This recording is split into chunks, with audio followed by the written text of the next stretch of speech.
శ్రావణ మాసంలో అత్యంత పవిత్రమైనది, అత్యంత పుణ్యప్రదమైన వ్రతం అనంటే వరమహాలక్ష్మి వ్రతం. మన తెలుగునాట అయినా తర్వాత భారతదేశ ఆద్యాంతమైనా కూడా ఈ వరమహాలక్ష్మి వ్రతానికి ఉన్నతమైన స్థానం ఉంది. శ్రావణ మాసంలో వచ్చేటువంటి శుక్రవారం రోజున ఈ వరమహాలక్ష్మి వ్రతాన్ని ఆచరిస్తారు. కొంతమందికి చాలామందికి కూడా సంశయం ఉంది, ఈ వరమహాలక్ష్మి వ్రతాన్ని ఎప్పుడు ఆచరించాలి? ఈసారి శ్రావణ మాసంలో మామూలుగా అయితే 2వ శుక్రవారం వస్తూ ఉంటుంది, ఈసారి 3వ శుక్రవారం అంటున్నారు. ఇది సత్యమా అని కొంతమందికి చాలామందికి సంశయం కూడా ఉంది. ఆ సందర్భంలో ఒక మాట చెప్తారు, ఈ వరమహాలక్ష్మి వ్రతాన్ని ఎప్పుడూ కూడా పూర్ణిమకు దగ్గరగా, పున్నమకు దగ్గరగా ఉన్నటువంటి శుక్రవారం రోజున చేయాలి అని. ఈసారి శ్రావణ మాసం శుక్రవారంతోనే ప్రారంభమైంది. అట్లా ఈ 3వ శుక్రవారం 8వ తారీఖున వరమహాలక్ష్మి వ్రతాన్ని ఆచరించాలి, పూర్ణిమ ముందు రోజున. దాంట్లో ఎలాంటి సంశయము లేదు, ఎలాంటి వివాదాలు కూడా లేవు. ఈ రోజున ఏం చేయాలి, ఏం చేస్తే అమ్మవారి అనుగ్రహం కలుగుతుంది అంటే, మొదలుగా మహాలక్ష్మి వ్రతాన్ని ఆచరించేది ఎవరు అంటే మన ఇంట్లో ఉన్న మహాలక్ష్ములు. సనాతన ధర్మంలో ప్రతి ఇంట్లో ఉన్నటువంటి ఆడవాళ్ళని మహాలక్ష్మి స్వరూపంగా భావిస్తాం.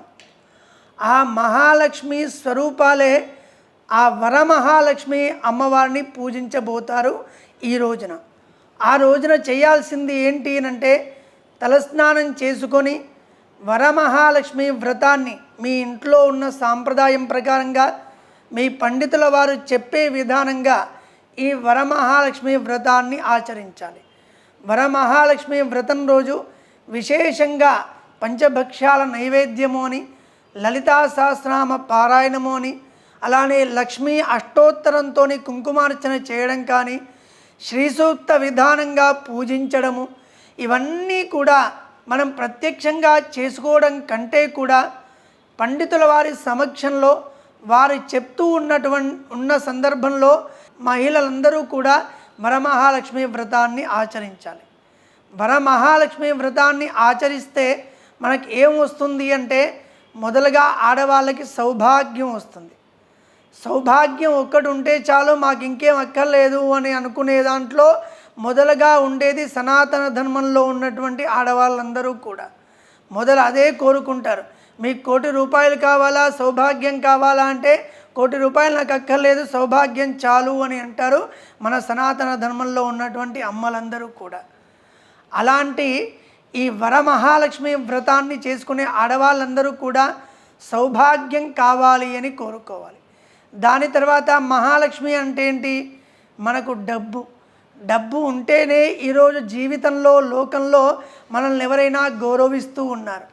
ఒకవేళ డబ్బే లేకపోతే ఛాయలో ఈగ తీసినట్టుగా అంటారు కదా ఒక ఉపమానం, అట్లా ఆ లోకంలో డబ్బు లేని వాడిని అలా చూస్తుంటారు. అంతరం నాభిజానామి నిర్ధనస్య మృతస్య చ అని ఒక సందర్భంలో చెప్తూ ఉంటారు. ఏంటి అనంటే, చనిపోయిన శవానికి డబ్బు లేని వానికి ఇద్దరినీ కూడా ఒకే రకంగా చూస్తుందట లోకం. అంటే ఎక్కువసేపు వీడితో సావాసం చేయకూడదు, అయిపోయింది పని అనుకుంటారట. ఎందుకు శవంతో ఎవడైనా సావాసం చేస్తాడా? చేయడు. అట్లానే డబ్బు లేని వారితో కూడా ఎవడూ సావాసం చేయడు, డబ్బు ఉంటేనే సావాసం చేస్తారు.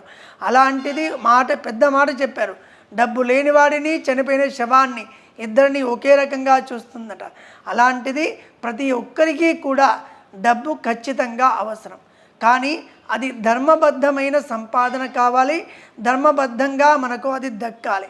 అలాంటి దక్కినటువంటి మహాలక్ష్మి అనుగ్రహానికై ఈ వరమహాలక్ష్మి వ్రతాన్ని ఆచరిస్తారు మన ఇంట్లో.